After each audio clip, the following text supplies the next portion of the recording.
बिहार के जमालपुर नौरंगा पंचायत में पैसे को लेकर गंभीर विवाद ने दो आपराधिक गुटों के बीच हिंसक संघर्ष को जन्म दे दिया है।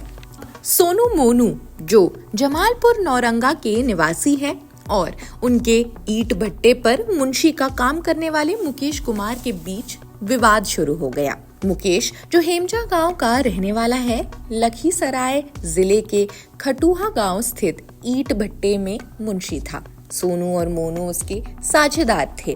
ये विवाद तब बढ़ा जब ईंट भट्टे के मालिक ने मुकेश पर 60 लाख रुपए के गबन का आरोप लगाया।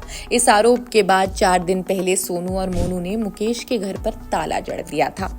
मुकेश कुमार ने जब ये देखा कि कोई भी उसकी मदद करने के लिए आगे नहीं आ रहा है तो उसने थाने में शिकायत की, लेकिन सुनवाई नहीं हुई। इसके बाद वो एसपी कार्यालय गया, लेकिन वहां भी कोई कार्रवाई नहीं हुई।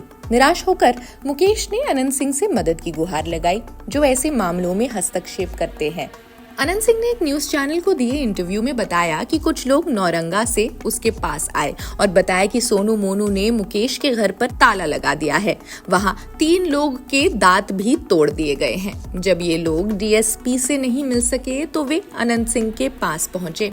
अनंत सिंह ने अपनी टीम के साथ मुकेश के गांव हेमजा में ताला खुलवाया और फिर सोनू मोनू को चेतावनी देने नौरंगा पहुंचे। अनंत सिंह के मुताबिक जैसे ही वे नौरंगा पहुंचे, सोनू और मोनू के समर्थकों ने गोलीबारी शुरू कर दी। जवाब में अनंत सिंह के समर्थकों ने भी फायरिंग की। सोनू सिंह ने एक बातचीत में कहा, अनंत सिंह हत्या की नियत से ही उसके गांव पहुंचे थे। जब अनंत सिंह के समर्थक उसके गांव पहुंचे तो उन्होंने गोलीबारी शुरू कर दी। सोनू के अनुसार वो खेत में सिंचाई करने गए थे और गोलीबारी की आवाज सुनकर घर लौटे। फिर उनके गांव वालों ने जवाबी कार्रवाई की।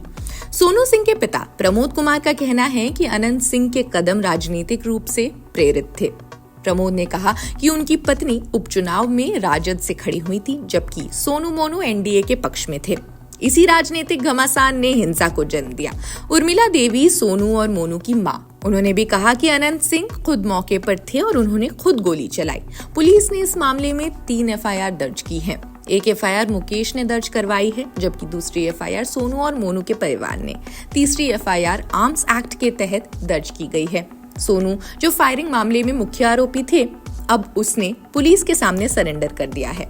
अनंत सिंह पहले फोन पर सोनू मोनू से बात करते हैं और फिर अपने समर्थकों के साथ नौरंगा पहुंचते हैं। वहां जैसी गोलीबारी होती है, पूरा गांव दहशत में आ जाता है। सोनू और मोनू जमालपुर नौरंगा के कुख्यात अपराधी है। इन पर हत्या, अपहरण और फिरौती जैसे गंभीर आरोप भी हैं।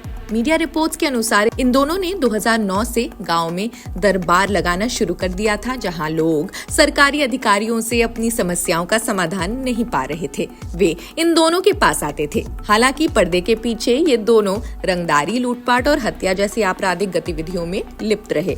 इनकी आपराधिक गतिविधियों की शुरुआत ट्रेन लूटपाट से हुई थी। इनके खिलाफ मोकामा जीआरपी में कई मामले दर्ज हैं।